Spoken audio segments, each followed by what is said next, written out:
Swimming operation मुझे लगता है आज कल तक कुछ हो सकता है खत्म हो, लेकिन it's totally call of the NSG commander who is directing the operation, and it's being done in a very systematic way.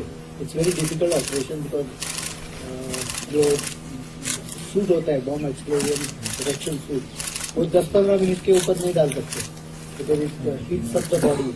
So it's tedious. There are two spots we have deployed. Please, and I will congratulate the full operation mainly because this has been done without compromising or allowing any asset, not only strategic asset, but बाकी buildings भी ऐसी की ऐसी है। एक building जिसमें छुपे देते हो उनको ये न्यूट्रलाइज करने के लिए थोड़ी फायर पावर की यूज की थी, तो वो बिल्डिंग थोड़ी डैमेज, बाकी और कोई भी बिल्डिंग को डैमेज नहीं।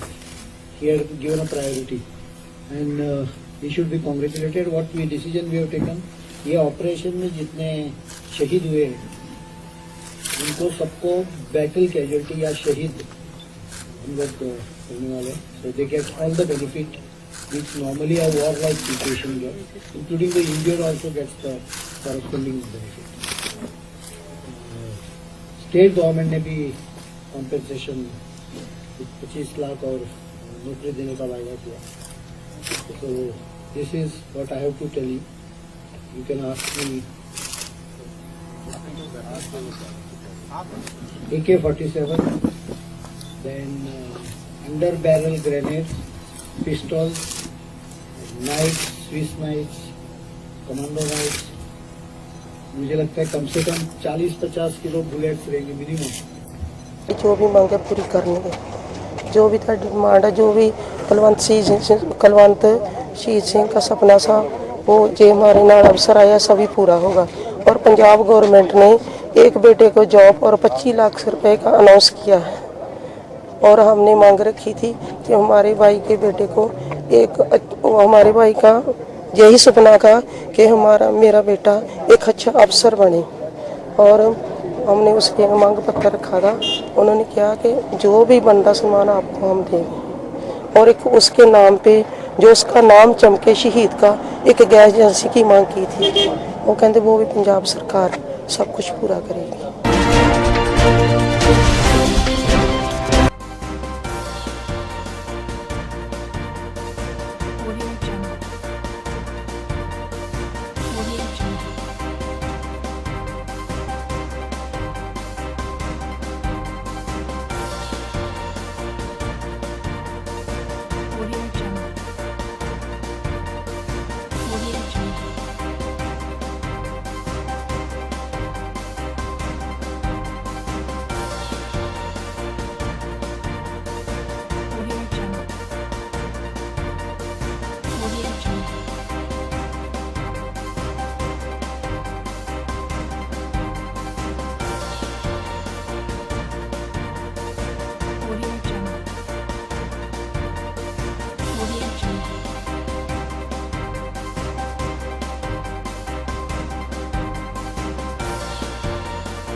देखो ये जिहड़ी वारदात है ये दिल दहलाने वाली वारदात है और ये बंधुआ मजदूर बना के जिस तरीके दे नाल इस परिवार नूं कैद रखा गया और इस परिवार नूं दूसरी जगह के उपर सेल भी किया गया। लेकिन मैनूं दुख इस गल दा है कि जिस वक्त ये घटना हुई पहले प्रशासन के ध्यान में आया, प्रशासन ने इन्हां नूं कैद तो छुड़वाया। उस वक्त पुलिस नूं हरकत दे विच आना चाहिए सी और कार्रवाई करनी चाहिए सी। लेकिन ये हुण क्योंकि पार्लीमेंट के अंदर जिहड़ा दलित उत्पीड़न अमेंडमेंट एक्ट 2015 वो होंद विच आ चुका होया है, उस दे तहत हुण कार्रवाई होनी है। और उस एक्ट के तहत बड़ा सिंपल सीधे शब्दां च लिखिया होया कि दलित उत्पीड़न के मामले के अंदर जे कानून के अनुसार जिहड़े पुलिस अधिकारी ने या प्रशासन ने कार्रवाई नहीं की तो FIR पुलिस अधिकारी के खिलाफ दर्ज होनी है। और उस एक्ट के तहत इस मामले नूं लैके विचार अस कर रहे हैं। और अज मैं और साडे पंजाब SC कमीशन के चेयरमैन बग्गा साहब भी इत्थे आए और असीं इस केस नूं बिल्कुल सीरीयस तौर पर वाच कर रहे हैं। और ये जिहड़ी FIR दर्ज हुई है मैं समझना कि ना काफ़ी धारा दे नाल FIR दर्ज हुई है। इस तरह महसूस होंदा है कि जिहड़ा प्रशासन है वो गरीब के हक च नहीं बल्कि मुजरमां नूं बचाने वाले पासे ध्यान ज़्यादा किया जा रहा है। लेकिन मैं पुलिस अधिकारियों नूं ये गल कही है कि ये फौरी तौर के उपर एक्शन करन, 3 दिन के अंदर सारे मुजरमां नूं गिरफ्तार करन। अगर ये सारे मुजरम गिरफ्तार नहीं होंगे तो नवे एक्ट के मुताबिक पुलिस अधिकारियों के खिलाफ कार्रवाई अवश्य होगी। मेरा नाम सुखविंदर कौर है, पिंड मेरा सभरा वा। इन्हां नाल ਇਹ ਅੱਜ ਤੋਂ ਸਾਲ ਇੱਕ ਪਹਿਲਾਂ ਇਹ ਕਿਸੇ ਭੱਠੇ ਤੇ ਬੰਦੂਆ ਮਜ਼ਦੂਰ ਸੀਗੇ, ਗੁਰਸੇਵਕ ਬ੍ਰੈਕਸ ਇੰਡਸਟਰੀ ਵਲਟੋਹੇ ਦਾ ਭੱਠਾ ਵਾ। ਉਥੋਂ ਦਾ ਗੋਰਾ ਗੁਰਸੇਵਕ ਸਿੰਘ ਗੋਰਾ ਮਾਲਕ ਸੀ। ਉਹਨਾਂ ਕੋਲੇ ਇਹਨਾਂ ਨੇ 2 ਸਾਲ ਕੰਮ ਕੀਤਾ ਤੇ ਉਹਨਾਂ ਨੇ ਇਹਨਾਂ ਤੋਂ ਲੈਣਾ ਸੀ 1,30,000 रुपया। ਤੇ ਉਹਨੇ ਇਹਨਾਂ ਨੂੰ ਕਿਹਾ ਵੀ ਸਾਨੂੰ ਪੈਸੇ ਦੇ ਦਿਓ ਤੇ ਇਹਨਾਂ ਨੇ ਕਿਹਾ ਸਾਡੇ ਕੋਲ ਹੈ ਨਹੀਂਗੇ। ਉਹਨਾਂ ਨੇ ਗਾਂ ਆਪਣੇ ਰਿਸ਼ਤੇਦਾਰਾਂ ਨੂੰ 1,30,000 ਦੇ ਵਿੱਚ ਵੇਚ ਦਿੱਤਾ ਪਿੰਡ ਉਦੋਂ ਕੀ ਮਾੜੀ। ਤੇ ਉਹ ਜਿਹੜੇ ਰਿਸ਼ਤੇਦਾਰ ਸੀ ਉਹਨਾਂ ਦੇ ਉਹਨਾਂ ਨੂੰ ਟਰਾਲੀ ਤੇ ਬਿਠਾ ਕੇ ਲੈ ਗਏ, ਸਮਾਨ ਭੱਠੇ ਵਾਲੇ ਨੇ ਰੱਖ ਲਿਆ। ਇਹ ਉੱਥੇ ਉਤਰਾ ਹੀ ਚਲੇ ਗਏ। ਉੱਥੇ ਭੱਠੇ ਤੋਂ ਇਹਨਾਂ ਨੂੰ ਜਿਹੜੇ ਸੀ ਬਖਸ਼ੀਸ਼ ਸਿੰਘ ਉਦੋਂ ਕੀ ਮਾੜੀ ਵਾਲੇ ਉਹ ਲੈ ਗਏ ਤੇ ਉਹ ਇਹਨਾਂ ਨੂੰ ਕਹਿੰਦਾ ਹੁੰਦਾ ਸੀ ਮੈਂ ਤੁਹਾਡਾ 1,30,000 ਭੱਠੇ ਵਾਲੇ ਨੂੰ ਰੁਪਈਆ ਦੇ ਕੇ ਤੇ ਫੇਰ ਲੈ ਕੇ ਆਇਆ। ਇਹ ਕਹਿੰਦੇ ਵੀ ਸਾਨੂੰ ਤਾਂ ਕੋਈ ਪੈਸਾ ਨਹੀਂ ਦਿੱਤਾ, ਭੱਠੇ ਵਾਲੇ ਨੂੰ ਤੁਸੀਂ ਕਿਵੇਂ ਦੇ ਦਿੱਤੇ। ਉਹ ਇਹਨਾਂ ਨੂੰ ਕਹਿੰਦਾ ਹੁੰਦਾ ਮੈਂ ਤੁਹਾਨੂੰ ਕੋਈ ਜਾਣ ਨਹੀਂ ਦੇਣਾ, ਮੈਂ ਤੁਹਾਨੂੰ ਮੁੱਲ ਖਰੀਦ ਕੇ ਲਿਆਇਆ ਵਾਂ। ਤੇ ਬਖਸ਼ੀਸ਼ ਉਹ ਜਿਹੜਾ ਬਖਸ਼ੀਸ਼ ਸੀਗਾ ਜਿਹਦੇ ਨਾਲ ਇਹ ਸਾਰਾ ਪਰਿਵਾਰ ਕੰਮ ਕਰਦੇ ਸੀ, ਰਸਾਲ ਸਿੰਘ ਸੀ, ਇਹਦੀ ਪਤਨੀ ਹੀ, 6-7 ਬੱਚੇ ਸੀਗੇ। ਇਹ ਸਾਰੇ ਗੋਹਾ ਕੂੜਾ ਸੁੱਟਦੇ ਸੀਗੇ। ਤੇ ਇਹ ਗੱਲ ਸਾਡੇ ਕੋਲੇ ਗਈ। ਅਸੀਂ ਸਰਜੈ ਸਿੰਘ ਜੀ ਨੂੰ ਦਲ ਦਸਤਾ ਵਿਰੋਧੀ ਅੰਦੋਲਨ ਦੇ ਪ੍ਰਧਾਨ ਨੇ ਸਰਜੈ ਸਿੰਘ ਜੀ, ਅਸੀਂ ਉਹਨਾਂ ਨੂੰ ਦੱਸਿਆ। ਉਹਨਾਂ ਨੇ ਜਿਹੜੀ ਸੀ ਦਰਖਾਸਤ ਸੀਗੀ ਉਹ DC ਦੇ SDM ਦੇ ਲਾਈ। SDM ਨੇ ਇਹਨਾਂ ਨੂੰ ਰਿਲੀਜ਼ ਕਰਵਾਇਆ 22 ਜਨਵਰੀ 2015 ਦੇ ਵਿੱਚ ਦਰਖਾਸਤ ਲਾਈ ਸੀ ਤੇ 23 ਨੂੰ ਉਹਨਾਂ ਨੇ ਰਿਲੀਜ਼ ਕਰਵਾ ਦਿੱਤਾ। ਤੇ ਸਾਲ ਬਾਅਦ ਆਣ ਕੇ ਉਹਨਾਂ ਨੇ ਇਸੇ ਹੀ ਅੰਜਸ ਦੇ ਮਾਰਿਆਂ ਨੇ ਇਹਨਾਂ ਨੂੰ ਆਣ ਕੇ ਘਰੇ ਸਾਰੇ ਪਰਿਵਾਰ ਨੂੰ ਸੱਟਾਂ ਲਾ ਦਿੱਤੀਆਂ। ਇੱਕ ਪਰਮਜੀਤ ਕੌਰ ਲੜਕੀ ਹੈ, ਉਹਦੀ ਬਾਂਹ ਵੱਢ ਦਿੱਤੀ, ਬਾਂਹ 3 ਥਾਵਾਂ ਤੋਂ ਤੋੜ ਦਿੱਤੀ। ਰਸਾਲ ਸਿੰਘ ਦਾ ਸਿਰ ਹੀ ਜਿਹੜਾ ਉਹ ਅੱਧ ਦੇ ਵਿੱਚੋਂ ਲਾ ਦਿੱਤਾ। ਇੱਕ ਉਹਦੀ ਬਾਂਹ ਜਿਹੜੀ ਸੀ ਵੱਢ ਦਿੱਤੀ ਵੀ ਕਿਉਂਕਿ ਅਸੀਂ ਇਹਨਾਂ ਤੋਂ ਪੈਸੇ ਲੈਣੇ ਆ, ਚਾਹੇ ਸਾਡਾ ਕੰਮ ਕਰਨ ਚਾਹੇ ਸਾਡੇ ਪੈਸੇ ਦੇਣ। ऐसा हुआ कि शाम को सिक्योरिटी से कोई भी फोन ऊपर में इंटरकॉम में नहीं आया। अचानक से बेल बजा, हमारे मेड ने दरवाज़ा खोली और उनको बोला कि आप बुला दो। तो वो दरवाज़ा बंद करने गई तो बोलता है कि हम पुलिस से हैं और दरवाज़ा खोल के जाओ और बुलाओ। तो मैं आई, मैं आने के बाद मुझे बोला कि ये है राहुल कहाँ है। तो मैंने बोला वो यहाँ नहीं रहता है, बाहर गया है। तो आप बोलिए क्या बात है। तो बोला ऐसा ऐसा है, उसको चाहिए, उसको निकालो। हम बोले अरे भाई वो नहीं है, आएंगे तो हम भेज देंगे उनको। तो बोलते हैं कि आप झूठ बोल रहे हैं करके वैसा वैसी करने लगे। और 8-10 जन थे, मतलब हाँ 7-8 जन तो थे ही। तो उसके बाद सब गेट के एकदम फ्रंट पे आके, तो मैं बार बार उनको कोशिश कर रही थी। फिर प्रत्युषा आई। आने के बाद बोलते आप ऐसे नहीं आ सकते, किसी लेडीज के घर में आप ऐसे नहीं आ सकते और आके ऐसे बदतमीजी से बात नहीं कर सकते। तो उन्होंने भी बहुत उल्टा पुल्टा बोला। तो मैं दरवाज़ा, हम बोले देखिए हम आ जाएंगे पुलिस से चौकी, कुछ भी होगा तो, और आप जाइए अभी यहाँ से। तो फिर हम दरवाज़ा बंद करने गए तो दरवाज़ा में धक्का मारा, प्रत्युषा के कंधे पे चोट लगा। फिर ऐसे थोड़ा धमकी वाला बात, ऐसा देख लेंगे आप सही तरीके से बात कीजिए, ये कीजिए वो कीजिए, हम यहीं खड़े रहते हैं, हम आपका घर में घुस के देखेंगे, कि है कि नहीं। फिर वो लोग बोले कि फिर हम दरवाज़ा बंद कर दिए, तो वो लोग नीचे बोले हम नीचे जा रहे हैं, नीचे खड़े रहे। बोले ठीक है हम नीचे खड़े, हम आ रहे हैं। तब तक 100 में फ़ोन कर दिए थे, तो पुलिस वाले आते आते थोड़ा देर हो रहा था। उन लोग को हम लोग बोले कि अब रुको, पुलिस वाले आ रहे हैं। फिर तब तक उन्होंने चले गए। तो सारे के सारे पुलिस का, बॉम्बे पुलिस का गाड़ी था, बॉम्बे पुलिस का गाड़ी था और कांदीवली से बोला था आया था। फिर हम लोग पुलिस चौकी गए, वहाँ तो 3 घंटा कोई कुछ नहीं लिया, कंप्लेन नहीं लिया, FIR नहीं ले रहे थे। फिर ऊपर से जब फोन आया तो उसके बाद FIR लिया गया। 31 तारीख से फिर से शुरू करूं? देखिए मैं आपको बताता हूँ, कल ये बताई है, सब चीज बताई, लेकिन media is taking in a different zone all together. आज जो मैंने देखा लाइव आपके सब जगह, जो बताया जा रही है 31 को 4 बजे शाम को, जब एक बैंक का एक आदमी आया, कोई EMI पेंडिंग के लिए नहीं आया, वो करंट मंथ का पेमेंट लेने के लिए आया। कोटक महिंद्रा से। कोटक महिंद्रा बैंक से आया। वो आदमी को हमने पैसे दिए, पर वो आदमी वहां से निकलने को तैयार नहीं था, बिकॉज वो पिया हुआ था। अब वो पिया हुआ इसीलिए हमें पता चला क्योंकि उसकी आंखों से, क्योंकि हम भी पीते हैं, पता चलता है कौन पीता है कौन नहीं पीता है। तो निकलने को तैयार नहीं था। हम उसका हाथ पकड़े और हाथ पकड़ के उसको जोर से घर से निकाले। और कोई प्यार से तो निकालेंगे नहीं, अगर पी के कोई घर पे आएगा तो, है ना।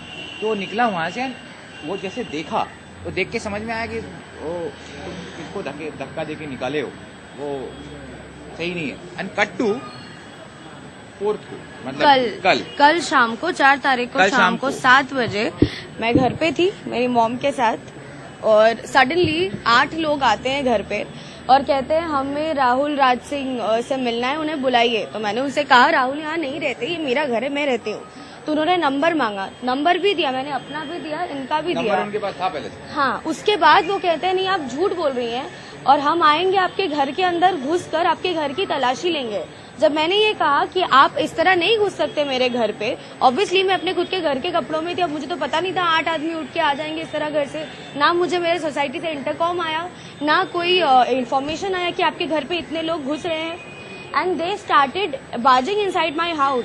जब मैंने दरवाजा, मैंने और मेरी मॉम भी मेरे साथ खड़ी थी, जब मैंने दरवाजा बंद करने की, my maid was also there, yes, जब मैंने दरवाजा बंद करने की कोशिश की, they actually started pushing the door on me and my mother, जो डोर मेरे फेस पे भी लगा है, यू नो, दे, और हाथापाई में दे pushed me also, they pushed my shoulder also. Finally I said I called the security, I called him up right there, my maid was also standing there, I called on 100 also, and by then we managed to close the door. देखो police वाले बन के आए थे और हमें नहीं पता था सिविल ड्रेस में पुलिस वाले थे कि नहीं थे, क्योंकि दैट पॉइंट ऑफ टाइम जब वहाँ आए थे, CCTV फुटेज मिलेगा आपको, उसी वक्त कदम जो वहाँ के इंस्पेक्टर है उनसे मेरी बात हो रही थी। उन्होंने बोला नहीं मैंने तो नहीं, हाँ नहीं मैंने तो नहीं, हाँ तो नहीं, but they were very confuse कि वो भेजे हैं कि नहीं भेजे हैं। By then I ran down, I changed in clothes which I can go out and you know meet people. I went down, तब तक पुलिस की गाड़ी थी वहाँ पर। I told them also रुको, but they didn't wait. They ran away, but yeah, thankfully हमारा दिमाग थोड़ा सा काम कर रहा है, तो हमने गाड़ी का नंबर नोट कर लिया। मुंबई पुलिस लिखा हुआ था, उसमें मुंबई पुलिस लिखा हुआ था उस गाड़ी पे। जो अमित दलवी जो कंप्लेन किया है उसमें उसने एक रिकॉर्डिंग है, डॉली जी के पास वो रिकॉर्डिंग है, वो उससे मिल जाएगा आपको। उसमें लिखा है कि हाँ मेरे पास पवार साहब ने पुलिस भेजा था। अब पुलिस को कोई राइट नहीं है कि अगर अरेस्ट भी करने जा रहे थे, ये तो कुछ भी नहीं था, कोई था ही नहीं कोई मैटर। 6 बजे के बाद आप किसी लड़के के घर जा नहीं सकते। 8 आदमी जोर जबरदस्ती कर रहे हैं यार घर में घुसने के लिए। पुलिस ने FIR दर्ज किया है, पुलिस ने NC ली है कुछ? क्या ये जो उनके खिलाफ? नहीं, मेरे खिलाफ हाँ एक NC अमित दलवी ने लिखाया था। हाँ, अमित दलवी ने एक NC दिया था मेरे NC के खिलाफ में। पुलिस के नॉट काम कितनी तारीख को? शायद 1 तारीख को दिया था, जो मुझे कल पता चला जी। हाँ, अब NC तो सर आप कोई भी कुछ भी दे सकते हैं। नहीं, आपको बुलाया पुलिस ने? नहीं, मुझे पुलिस ने बुलाया, मुझे फोन आया पुलिस वाले से, और उस वक्त मेरे पास अननोन नंबर से 1000 फोन आया धमकियों का।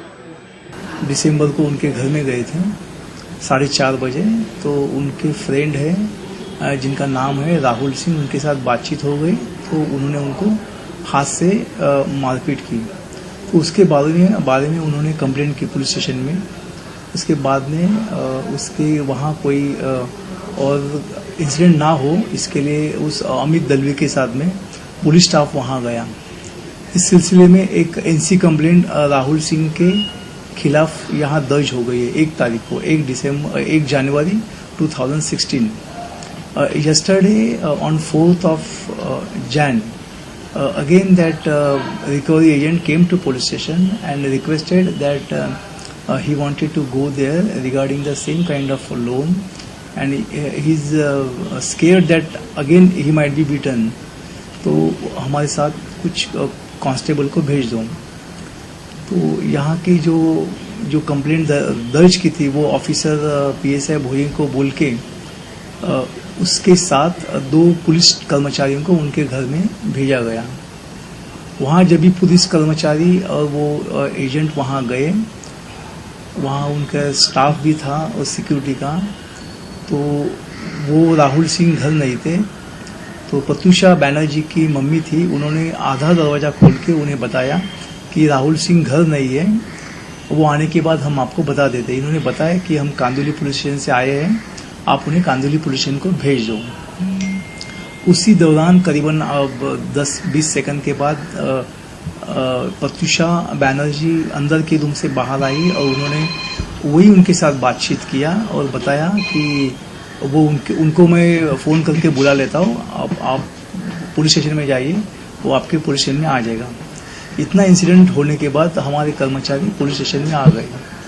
उसके बाद करीबन आधा 1 घंटे के बाद में ये मैडम उसके दोस्त राहुल सिंह के साथ में आके पुलिस स्टेशन में आके बोलने लगी कि पुलिस ने उनके खिलाफ उनके साथ कुछ मिसबिहेव किया है. उन्होंने आके ऐसा कंप्लेंट देने के बाद we have inquired with our police personnel जो वहाँ गए थे और पूरा इंक्वायरी किया, उनके साथ भी इंक्वायरी किया और उन्होंने जो कहा उसके ऊपर we have registered a case. उनसे बातचीत, उन्होंने उनको मारपीट की थी, वो हिसाब से ऐसा कुछ होना नहीं चाहिए, ये हिसाब से कुछ वहाँ नहीं होना चाहिए. और राहुल सिंह को पूछने के लिए वहाँ पुलिस गई थी. अच्छा, DVR मशीन भी आप लोग लेके आए? अभी इन्वेस्टिगेशन का पार्ट है वो. ऐसा नहीं, उनका आरोप है 6-8 लोग थे वो, यहाँ तक आप तो खाली 2 पुलिस वाले आते या 2 ही गए थे. मतलब बाकी 5-6 लोग कौन थे? अभी हम लोग देखेंगे ना DVR में क्या है. रिकवरी एजेंट भी आपको सही इन्फॉर्मेशन मतलब नहीं दिया है, वो वेरीफाई किया जाएगा वापस, उसका भी रिपोर्ट हम मंगाएंगे. सर, केस किसके खिलाफ दिया है? केस मैडम ने वो 8 अननोन पर्सन के खिलाफ दिया है. ठीक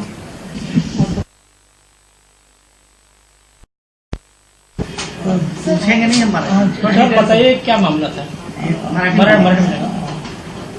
प्रत्यूषा बैनर्जी जी या TV एक्ट्रेस चे कार लोन पेंडिंग असल्यामुळे कोटक महिंद्रा बँकेचे रिकव्हरी एजंट त्यांच्याकडे 31/12/2015 रोजी गेले होते.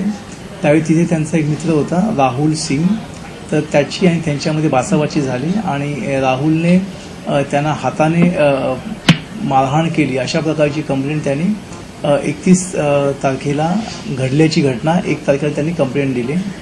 या संदर्भात कांदिवली पोलीस स्टेशनमध्ये दखलपात्र गुन्हा नोंद केला गेला आणि राहुल सिंग आहेत का म्हणून बघण्यासाठी आपले कॉन्स्टेबल तिथे गेले होते त्याला समज देण्यासाठी, परंतु तो घरी मिळून आला नाही.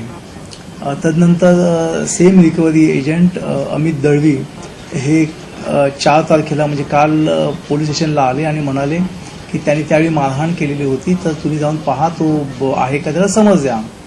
तर त्या अनुषंगाने काल त्या जी NC कंप्लेंट लिहिली होती PSI भोये यांना त्यांना भेटवून देण्यात आलं आणि त्या संबंधामध्ये त्यांच्यासोबत 2 स्टाफला तिथे जाण्यास सांगण्यात आले. रिकव्हरी एजंट आणि 2 स्टाफ तिथून आतमध्ये गेले त्यांच्यावरती. त्यावर त्यांची आई होती, तिने अर्धवट दरवाजा उघडला आणि सांगितलं की राहुल सिंग घरी नाही आहेत, आम्ही त्यांना बोलवू. तेव्हा आपल्या स्टाफने त्यांना सांगितलं की ते कांदिवलीहून आले पोलीस स्टेशनवरून आणि तो आल्यास त्याला पाठवून द्या. त्याच एक 10-20 सेकंदमध्ये आतमध्ये असलेली प्रत्यूषा बॅनर्जी ह्या बाहेर आल्या आणि त्या बोलू लागल्या त्यांच्याशी. तर तेव्हा पोलिसांनी त्यांना असं सांगितलं की ह्या राहुल सिंग जर आले तर त्यांना तुम्ही पोलीस स्टेशनला पाठवून द्या चौकशीला. ही घटना झाल्याच्या नंतर पोलीस इथून खाली निघून आले. एवढीच घटना झाली आहे. त्यानंतर साधारणतः तासाभराने प्रत्यूषा बॅनर्जी आणि त्यांचे मित्र राहुल सिंग हे पोलीस स्टेशनमध्ये आले आणि त्यांनी तक्रार दिली. त्यांच्याशी पोलिसांनी काही मिसबिहेव केली अशा पण संबंधाने.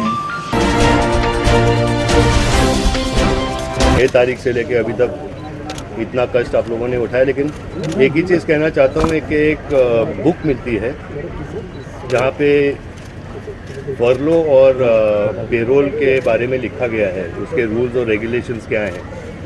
तो जो भी करने से पहले मैं आप सब प्रेस वालों को रिक्वेस्ट करूँगा कि वो बुक पढ़ें और फिर उसके बारे में आपको जो भी कहना है आप कहें।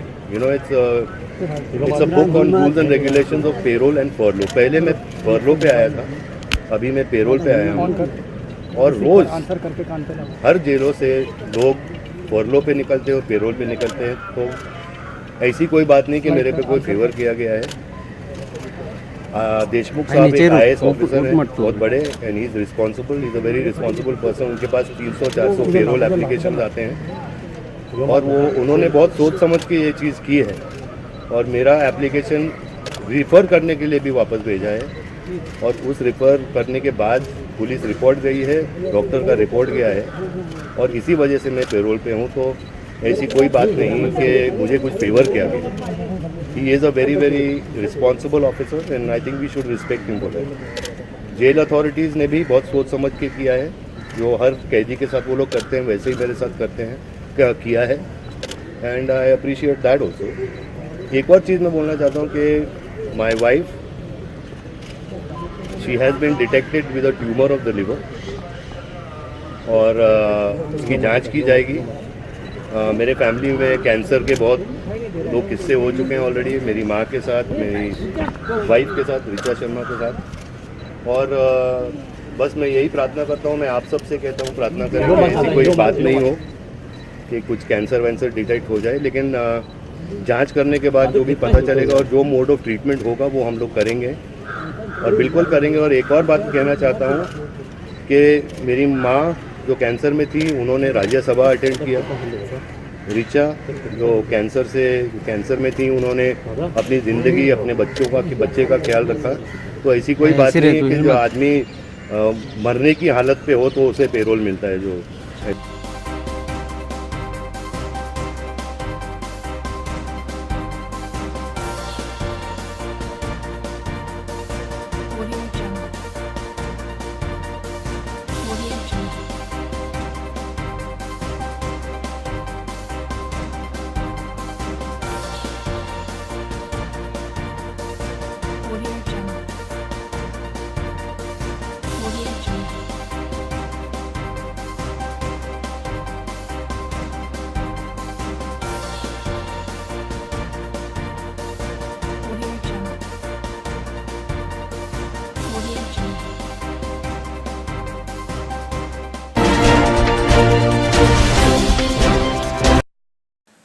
घटना तो ये लोग बता रहे हैं कि जला के सुबह लगभग 9:30-10 बजे जला के मार डाले हैं।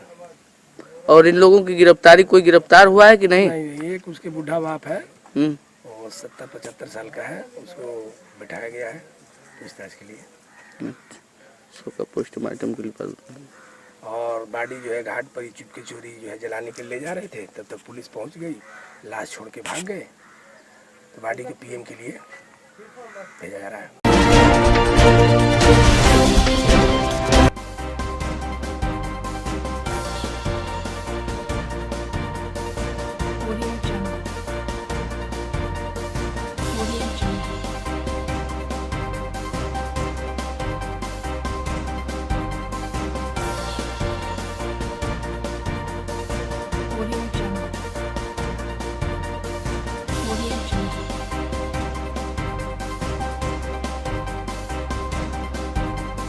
ਇਹ ਲੁੱਟਾਂ ਖੋਹ ਕਰਨ ਵਾਲਾ ਗੈਂਗ, ਅਮਨ ਟੋਟੀਆਂ ਦੇ ਗੈਂਗ ਦੇ ਹੀ 3 ਬੰਦੇ ਹੈਗੇ ਨੇ। ਚ ਸ਼ੁਭਮ ਹੈ ਇੱਕ, ਇਹਦੇ ਚ ਯਾਦਵਿੰਦਰ ਹੈ ਤੇ ਗੁਰਪ੍ਰੀਤ ਹੈ। 3 ਬੰਦੇ ਅਸੀਂ ਕਾਬੂ ਕੀਤੇ ਹਨ। ਕੋਲੋਂ ਅਸੀਂ 2 ਪਿਸਟਲ ਹੈਗੇ 32 ਬੋਰ ਦੇ, ਜਿਨ੍ਹਾਂ ਦੇ ਉੱਤੇ ਮੇਡ ਇਨ USA ਲਿਖਿਆ, ਤੇ ਇੱਕ ਬਰਛਾ ਹੈਗਾ ਤੇ ਇੱਕ I-20 ਕਾਰ ਵੀ ਇਹਦੇ ਚ ਰਿਕਵਰ ਕੀਤੀ ਸੀ। ਕਿੰਨੀ ਵਾਰਦਾਤ ਸ਼ਾਮਿਲ ਹੈ ਜੀ ਗਰੋਹ ਹੈ ਟੋਟਲ ਜਿਹੜਾ, ਔਰ ਮੈਂਬਰ ਜਿਹੜੇ ਹੈਗੇ ਨੇ? ਇਹਨਾਂ ਨੇ ਅੰਮ੍ਰਿਤਸਰ ਦੀਆਂ ਤਾਂ 4 ਵਾਰਦਾਤਾਂ ਮੰਨ ਗਏ ਨੇ, ਬਾਕੀ ਅਸੀਂ ਵੈਰੀਫਾਈ ਕਰ ਰਹੇ ਹਾਂ, ਜੋ ਵੀ ਸਾਹਮਣੇ ਉਸ ਨਾਲ ਕਾਰਵਾਈ ਕਰਦੇ ਹਾਂ। ਸਰ ਅਮੂਮਨ ਮੰਨਿਆ ਜਾਂਦਾ ਜੀ ਜਦੋਂ ਕਿਸੇ ਗਰੋਹ ਦਾ ਮੇਨ ਹੈਡ ਜਿਹੜਾ ਹੁੰਦਾ ਉਹ ਜੇਲ੍ਹ 'ਚ ਹੈਗਾ ਇਸ ਟਾਈਮ, ਤੇ ਵੀ ਇਹ ਗਰੋਹ ਕਿਸ ਤਰ੍ਹਾਂ ਸਕਰੀਏ ਹੈ? ਗਰੋਹ ਦਾ ਮੇਨ ਸਰਗਣਾ ਫੜਿਆ ਗਿਆ ਸੀ, ਪਰ ਇਹ ਵੀ ਗਰੋਹ ਦੇ ਸਰਗਰਮ ਮੈਂਬਰ ਹੈਗੇ ਨੇ। ਕੋਈ ਇਹਨੇ ਗਰੋਹ ਦੇ ਇੱਕ ਬੰਦੇ ਤੇ ਫੜੇ ਜਾਣ, ਗਰੋਹ ਨਹੀਂ ਡਾ ਜੀ। ਇਸ ਕਰਕੇ ਅਸੀਂ 3 ਜਿਹੜੇ ਵਾਰਦਾਤਾਂ ਕਰਦੇ ਸੀ ਇਹ ਵੀ ਕਾਬੂ ਆ ਗਏ ਨੇ। ਹੋ ਸਕਦਾ ਇਸ ਇਹਨਾਂ ਦੇ ਗ੍ਰਿਫਤਾਰੀ ਨਾਲ ਠੱਲ ਪੈ ਜਾਏ। ਹੋਰ ਵੀ ਬੰਦੇ ਹੋ ਸਕਦੇ ਮੈਂ ਗਰੋਹ ਤਫਤੀਸ਼ ਚੱਲ ਰਹੀ, ਪੁੱਛਗਿੱਛ ਜਾਰੀ ਹੈ, ਹੋ ਸਕਦਾ ਹੋ ਨਿਕਲ। ਕੀ ਕਾਰਵਾਈ ਕੀਤੀ ਸਰ ਇਹਨਾਂ ਦੇ ਖਿਲਾਫ ਅਸੀਂ ਪਰਚਾ ਦਰਜ ਕੀਤਾ 382 4 ਦੇ ਤਹਿਤ ਰਿਕਵਰੀ ਪਾਈ ਹੈ, ਜਿਹੜੇ ਵੈਪਨ ਹੈਗੇ ਉਹਨਾਂ ਦੀ ਵੀ ਰਿਕਵਰੀ ਪਾਈ ਹੈ ਤੇ ਗੱਡੀ ਦੀ ਵੀ ਰਿਕਵਰੀ ਮੇਨ ਇਹਨਾਂ ਦੀ ਮੋਡਲ ਸਪਿਰਿਟੀ ਕੀ ਹੈਗੀ ਸਰ ਇਹਨਾਂ ਦੀ? ਮੋਡਲ ਸਪਰੈਂਡੀ ਇਹਨਾਂ ਨੇ ਬੇਸਿਕਲੀ ਕਾਰ ਖੋ ਕੇ ਜਾਂ ਕੋਈ ਕਿਤੇ ਸੌਫਟ ਟਾਰਗੇਟ ਇਹਨਾਂ ਨੂੰ ਲੱਭਿਆ, ਜਿਵੇਂ ਮੈਂ ਦੱਸਿਆ ਸੀ ਕਿ ਜੂਆ ਇੱਕ ਲੁੱਟਿਆ, ਇਹਨਾਂ ਨੇ ਇਦਾਂ ਦੀ ਕਾਰਵਾਈ, ਇਹਨਾਂ ਨੂੰ ਸੌਫਟ ਟਾਰਗੇਟ ਮਿਲਿਆ, ਉੱਥੇ ਖੋ ਕਰਕੇ ਫੜਾ ਦਿੰਦੇ। ਇਨ ਬਿਟਵੀਨ ਕੋਈ ਇਹਨਾਂ ਨੇ ਵਾਰਦਾਤ ਕੋਈ ਬੰਦੇ ਨੂੰ ਕੋਈ ਕੀਤਾ ਹੋਵੇ ਜਾਂ ਕਿਸੇ ਨੂੰ? ਨਹੀਂ, ਜ਼ਖਮੀ ਵਾਲੇ ਅਜੇ ਤੱਕ ਕੋਈ ਨੋਟਿਸ ਨਹੀਂ ਆਈ। ਜੇ ਤਫਤੀਸ਼ ਕੋਈ ਆਉਂਦੀ ਹੈ ਜਾਂ ਪੁੱਛਗਿੱਛ ਕੋਈ ਆਉਂਦੀ ਹੈ ਫਿਰ ਉਸ ਹਿਸਾਬ ਨਾਲ ਬਣਦੀ ਹੈ। ਬਰਾਮਦਗੀ ਕੀ ਹੋਈ ਤੁਹਾਡੀ? 2 ਸਾਡੇ ਕੋਲ ਪਿਸਟਲ ਨੇ 32 ਬੋਰ ਦੇ, ਇੱਕ ਸਾਡੇ ਕੋਲ ਰਿਕਸ਼ਾ ਤੇ ਇੱਕ ਆਈਟੀ ਕਾਰ ਹੈ। Late Latif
Apologies for being here late. I think I'm half Indian. I now work on Indian Standard Time.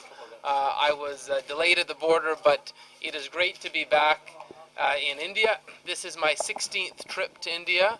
This is my 9th visit to the Golden Temple. I had previously been to the Golden Temple with the Canadian Prime Minister, with the Minister of Immigration, and it is a real honor now to be here as the Ontario opposition leader. This is a very special place. In Canada, the Sikh population has made accomplishments like no other community. The Sikh population has had success in every aspect, whether it's in hospitalities, whether it's in small and medium-sized business, whether it's big businesses, arts, entertainment, commerce, sports. The community has had tremendous success.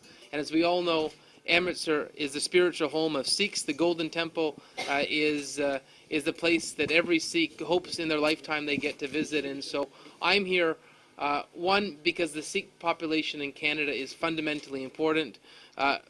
Two, I'm here to pay my respect to this wonderful place and to be available to the Sikh community in Canada that very much feels tied to the Punjab. This very much still feels tied to Amritsar. And I can tell you, we are working closely with the Sikh community in India and in Canada on issues of importance, whether it's in education, getting more students coming to Canada, whether it's on our collective efforts to combat terrorism, whether it is on the agriculture industry. Everyone knows that the Punjab farmers are some of the best in the world, and in Canada we take agriculture very seriously as well.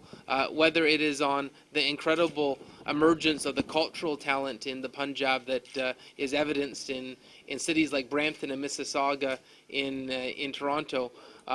It's an exciting time for Sikhs in Canada. We have 4 cabinet ministers now in the federal parliament of Sikh ancestry. We are seeing Sikhs in accomplished light in every level, and I am here in India for the next 12 days with 5 members of the Progressive Conservative Caucus, 5 MPPs, a large delegation which is with the ICCC, the Indo-Canadian Chamber of Commerce, and we're very much looking forward to listening, to learning, to see how Canada can be more present in India, more present in the Punjab.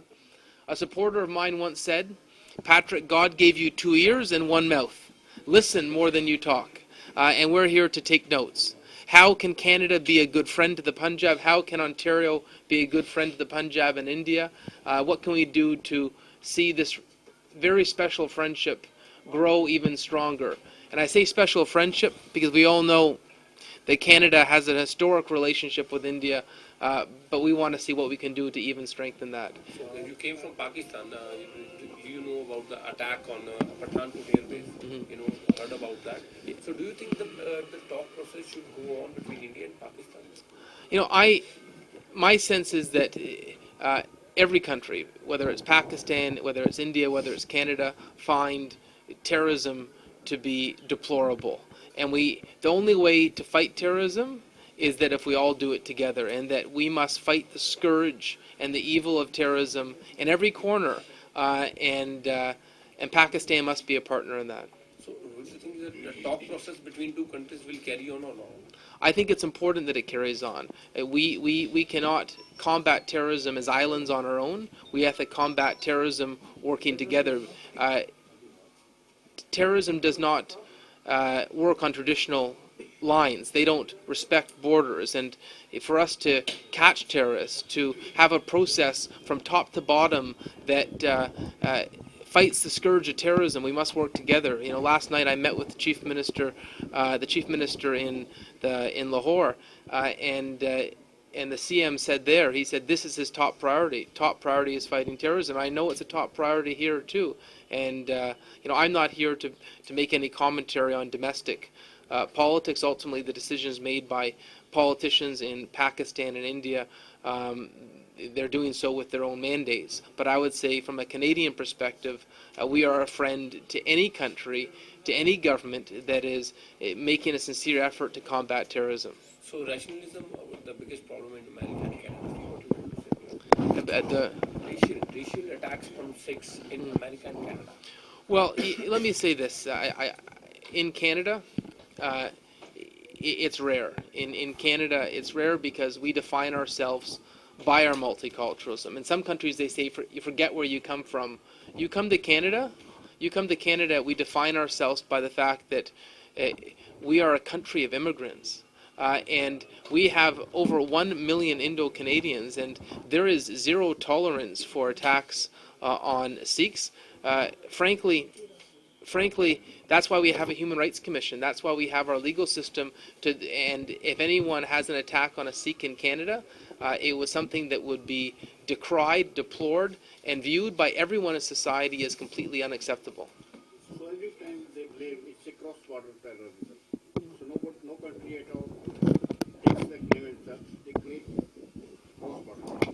Well, and I think that's unfair. Sometimes the international media don't give an accurate assessment, and I think it is unfair to Sikhs when you see those that confusion, that misinformation. Let me say, terrorism can arise anywhere.